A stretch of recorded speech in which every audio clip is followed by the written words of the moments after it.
Inilah sejarah asal-usul malam Lailatul Qadar yang sangat menakjubkan.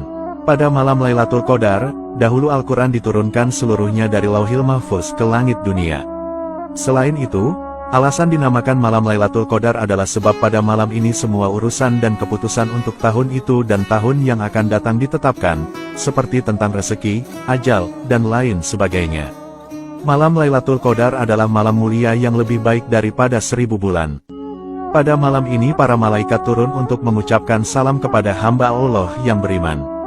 Namun, di balik sisi kemuliaan malam Lailatul Qadar, ternyata menyimpan kisah tragedi bersejarah yang sangat menyedihkan.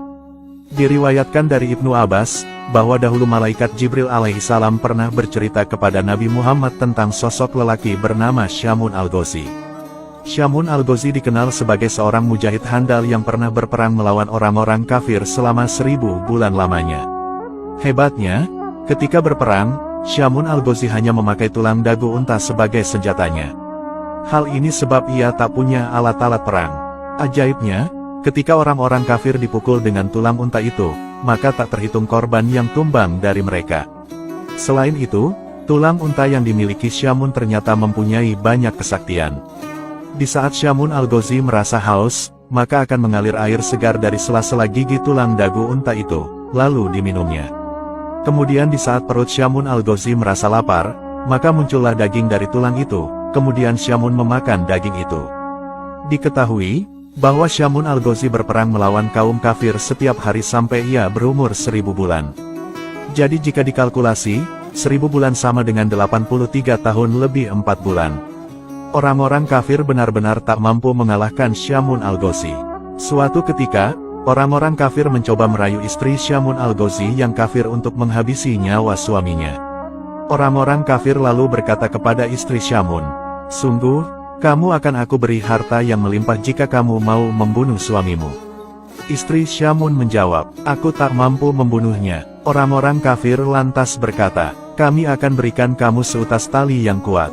Ikatlah kedua tangan suamimu itu dan juga kedua kakinya saat sedang tidur. Lalu, nanti kami yang akan menghabisinya." Kemudian, istri Syamun menyetujui tawaran itu. Ketika Syamun sedang tidur pulas, sang istri yang durhaka itu lantas mengikat tubuh Syamun sekuat-kuatnya menggunakan tali pemberian orang kafir. Ketika Syamun terbangun dari tidurnya, ia pun terkaget dan bertanya kepada sang istri, "Siapakah yang mengikatku?" Sang istri menjawab, "Akulah yang mengikatmu hanya untuk menguji kekuatanmu." Atas kekuatan dan kekuasaan dari Allah Subhanahu wa Ta'ala, Syamun lantas dengan mudahnya mampu melepaskan tali-tali yang mengikat tubuhnya itu. Karena hal itu gagal, kemudian orang-orang kafir memberikan sebuah rantai lagi kepada istri Syamun untuk mengikat sang suami. Diharapkan semoga saja Syamun tak mampu melepaskan tali rantai itu. Namun aksi gila itu tetap gagal kembali, karena Syamun dengan mudahnya mampu melepaskan rantai yang kuat itu. Syamun al-Ghazi lantas berkata kepada sang istri, "Wahai istriku, aku ini seorang waliullah. Tidak ada satupun di dunia ini yang bakal mampu mengalahkanku kecuali rambutku ini."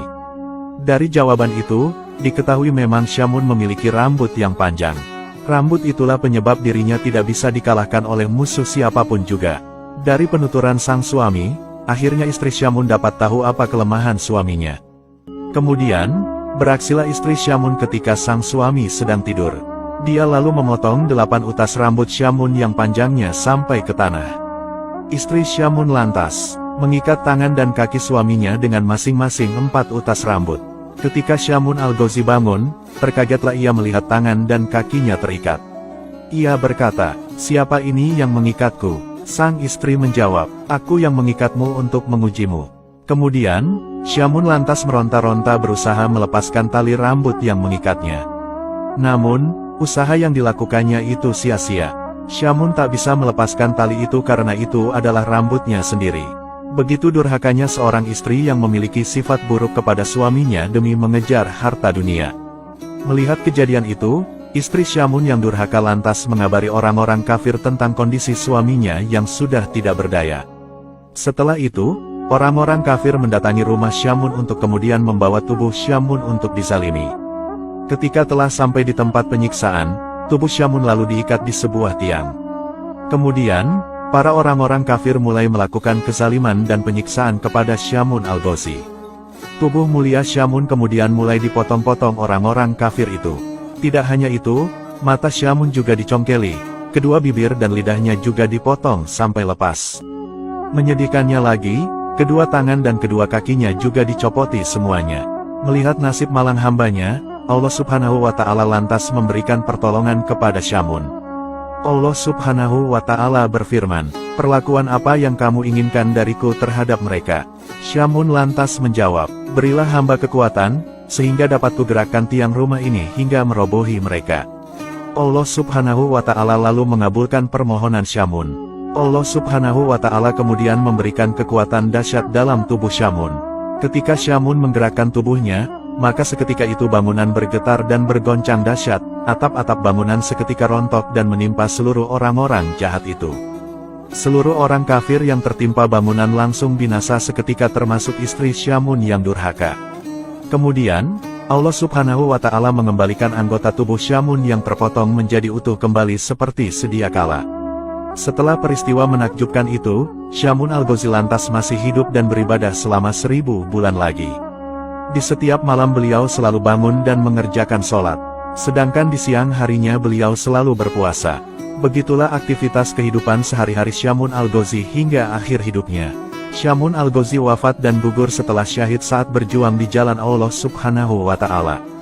Setelah mendengar kisah luar biasa itu, para sahabat Rasulullah lantas menangis haru dan ingin sekali seperti Syamun. Mereka lantas bertanya kepada Rasulullah, "Ya Rasulullah, apakah engkau tahu pahalanya?" Rasulullah menjawab, "Aku tidak tahu." Dari situlah Allah kemudian mengutus malaikat Jibril untuk turun dengan membawa surat Al-Qadar. Allah berfirman, "Wahai Muhammad, aku beri kamu beserta umatmu malam Lailatul Qadar, yang beribadah pada malam itu lebih utama daripada beribadah selama 1000 bulan. Subhanallah, semoga kisah ini bermanfaat. Wallahu a'lamu bishawab.